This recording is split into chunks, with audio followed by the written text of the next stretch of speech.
Ghibah dari kata ghaib, kalau orangnya ada, hadir. Kalau orangnya tidak ada, ghaib, tak kelihatan. Makanya kalau ada sholat jenazah, tak ada jenazahnya, tidak ada, disebut dengan sholat ghaib. Ghibah membicarakan aib orang yang orangnya tidak kelihatan, tidak ada di situ. Diceritakan aibnya, cacatnya, kekurangannya. Berdasarkan firman Allah surat Al-Hujurat ayat 12, A'udzubillahi minasyaitonir rajim. Wala yaghtab ba'dukum ba'dha. Janganlah kamu menghibah, membicarakan aib saudaramu satu sama lain. Ayuhibbu ahadukum ay ya'kula lahma akhihi maita. Maukah kamu memakan bangkai saudaramu? Orang yang menceritakan aib, cacat, kekurangan saudaranya, maka sesungguhnya dia sedang memakan bangkai saudaranya. Sedangkan bangkai tikus orang jijik, apalagi bangkai manusia, apalagi mayat, bangkai.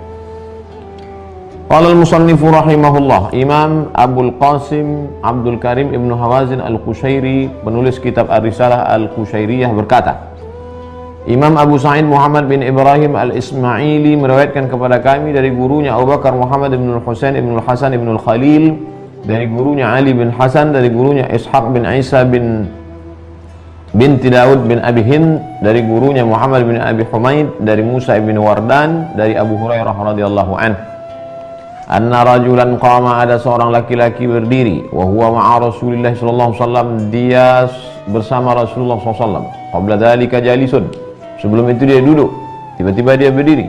Faqala ba'dul qaumi, lalu kemudian ada orang lain yang berada di situ berkata, ma'ajaza fulanan,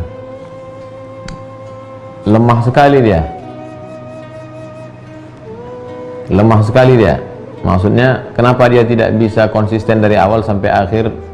Kalau duduk ya duduk aja, kalau berdiri berdiri aja. Kenapa tiba-tiba dia merubah posisinya?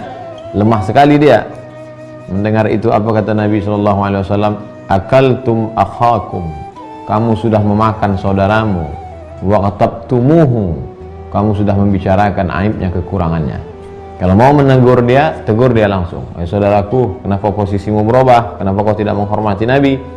Bukan dengan cara membicarakannya kepada orang lain, lalu mengajak orang lain buat dosa, menikmati cerita itu tanpa ada solusi. Hadis riwayat Abu Ya'la Al-Mawsili dan Imam At-Tabrani. Wa auhallahu subhanahu wa ta'ala, Allah mengirimkan wahyu ila Musa alaihi salam, kepada Nabi Musa alaihi salam. Man mata taiban, siapa yang mati dalam keadaan bertaubat, minal ghibati, dari ghibah. Ceritakannya aib tetangganya, diceritakannya kekurangan saudaranya, diceritakannya ghibah, gunjing, gosip, gunjing. Kemudian setelah itu dia bertobat, fahuwa akhiru man yadkhulul jannata, dia adalah orang yang terakhir masuk surga. Mencuri, pezina, pemabuk, peminum khamar, korupsi, narkoba, masuk neraka semua. Dan yang terakhir masuk ke dalam surga adalah orang yang taubat dari ghibah. Menunjukkan apa? Azabnya lebih lama. Orang yang minum khamar, dosanya hanya kepada Allah. Orang yang berjudi, dosanya kepada Allah. Orang yang ghibah kepada manusia, kepada orang yang dighibahi, diceritakan aibnya, kepada orang yang mendengar ceritanya. Kalau yang mendengar cerita itu 10 orang, 10-10-nya gara-gara dia. Bagaimana kalau ghibahnya di televisi, di grup WhatsApp? Berapa orang itu korbannya? Waman mata musirran 'alaiha, siapa yang mati dalam keadaan belum bertobat terus-menerus ghibah, fahuwa awwalu man yadkhulun nara, dialah orang pertama masuk neraka. Dipajang semua pelaku dosa, pezina, pemabuk, peminum khamar, penjudi, pemakai narkoba, semuanya. Siapa yang pertama kali masuk neraka? Orang yang melakukan ghibah. Dan kalau orang itu bertaubat, belakangan masuk surga. Hikmah menunjukkan azabnya luar biasa. Oleh sebab itu, apalagi di waktu-waktu kosong musim corona ini, tidak ada kegiatan, memang sedang di rumah, lockdown, PSBB, duduk tidak keluar, tapi sesungguhnya lidahnya tidak bicara, tapi tangannya tidak berhenti. Kirim berita ke sana kemari, grup-grup, maka stop, karena ancaman yang begitu keras. Wa qala Auf, Auf berkata, dakhaltu ala Ibnu Sirin, saya menemui Imam Ibnu Sirin.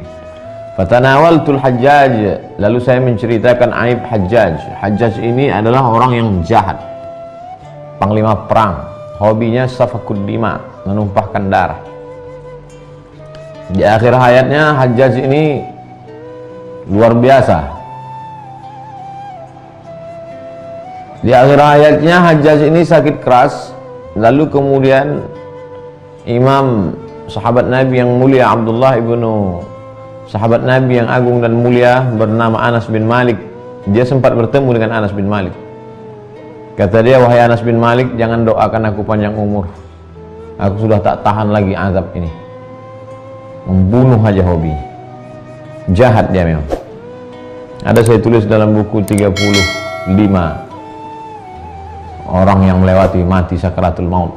Mengerikan kematian Hajjaj, sampai-sampai diikat daging di benang, mohon maaf, lalu kemudian dimasukkan dari duburnya. Setelah itu ditarik lagi, maka daging itu berulat, jadi usus dia di dalam berulat. Makanya dia tak minta supaya disembuhkan dan minta panjang umur kepada sahabat Nabi Anas bin Malik, minta supaya cepat mati saja. Lalu kemudian Auf bercerita kepada Ibnu Sirin tentang Hajjaj itu orangnya jahat, Hajjaj itu begitu begini begodong. Faqala Ibnu Sirin berkata, Innallaha ta'ala hakamun adlun, sesungguhnya Allah Ta'ala itu maha bijaksana dan maha adil. Fakama ya'khudhu minal Hajjaj ya'khudhu lil Hajjaj, sebagaimana Allah Subhanahu wa ta'ala melihat Hajjaj berbuat silap, salah dan dosa, maka Allah membalas perbuatan Hajjaj.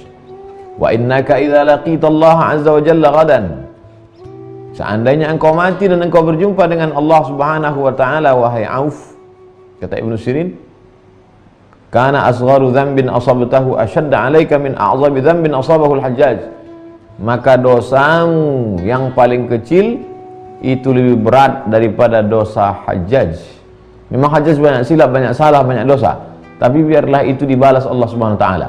Sedangkan engkau menceritakan keburukan, cacat, aib, jelek Hajjaj, sekecil-kecil dosamu ghibah ini, maka itu lebih besar daripada dosa Hajjaj. Begitulah mereka dulu menegur, menasehati supaya orang berhenti menceritakan aib orang lain. Oh, tapi saya mesti menceritakan orang ini Pak Ustadz. Kalau mau menceritakan untuk klarifikasi, satu kali.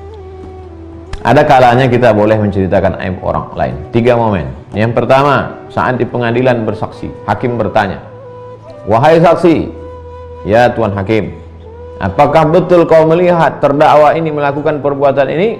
Saat itu kau cerita, boleh.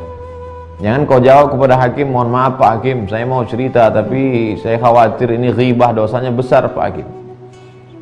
Yang kedua, saat engkau bertanya kepada ulama, Tuan Guru, Kiai, ya, ini ada orang di kampung kami, gimana dia? Nah, inilah saya mau nanya fatwa tapi saya nggak bisa cerita karena takut saya ghibah. Oh, nggak bisa begitu. Tanyakan sekali, tapi jangan menikmati cerita itu. Yang ketiga adalah memberitahukan orang jahat tentang kejahatannya. Assalamualaikum Pak, Bu, ya nanti kalau si Anu datang kemari jangan kasih pinjam duit ya, itu memang dia bukan kebutuhan untuk anak istrinya, itu memang orangnya jahat. Itu kalau dia sudah ambil uang nggak akan dia bayar. Cukup sekali memberitahukan tentang kejahatan orang. Dalam 3 kasus ini boleh, tapi di luar itu maka tercela. Waqila, ada riwayat menyebutkan, du'ya Ibrahim bin Adham ila da'watin. Suatu ketika seorang wali Allah bernama Ibrahim bin Adham diundang dalam satu acara walimah kenduri. Hadara, dia pun datang. Fadzakaru rajulan lam ya'tihim.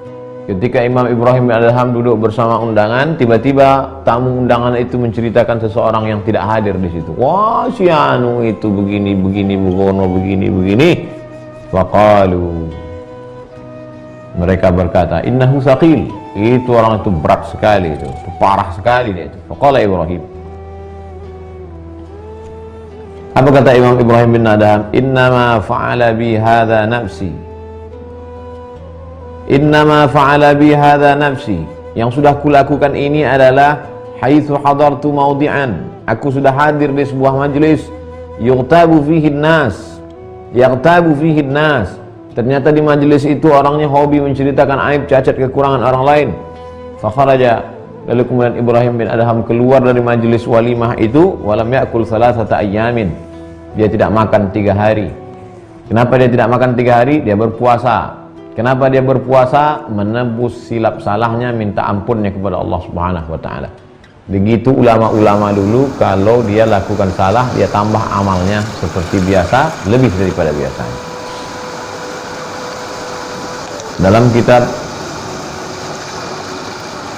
Al-Fiqhul Islami wa Adillatu Syekh Wahbah Zuhaili dalam membahas tentang salat berjamaah, kalau mereka terlambat sholat takbiratul ihram, dia bersedih 3 hari.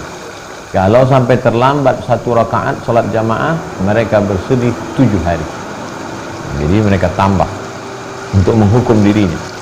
Apa yang dilakukan Ibrahim Adham bukan ikut cerita aib orang lain, bukan menghabiskan waktu untuk menggunjing, menggosip, hanya sekedar silap salah duduk di majelis saja. Duduk di majelis itu, mendengar mereka, langsung keluar, tidak ikut ngomong, dihukumnya dirinya 3 hari. Oleh sebab itu kalau kita lihat majelis itu memang majelis orang yang suka menggunjing, merumpi, menggosip, maka baiknya tidak datang. Tapi dalam hadis dikatakan idza da'aka fa'ajibhu, kalau kau diundang wajib datang. Memang betul. Wajib datang, ada maslahat, silaturahim, memperbaiki hubungan. Tapi di sana ada mudarat. Mudaratnya apa? Memakan bangkai saudara, habis amal ibadah.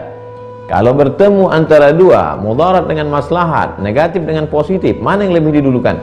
Darul mafasid muqaddam ala jalbil masalih. Menolak mudarat lebih dikedepankan, lebih diutamakan daripada mengambil manfaat.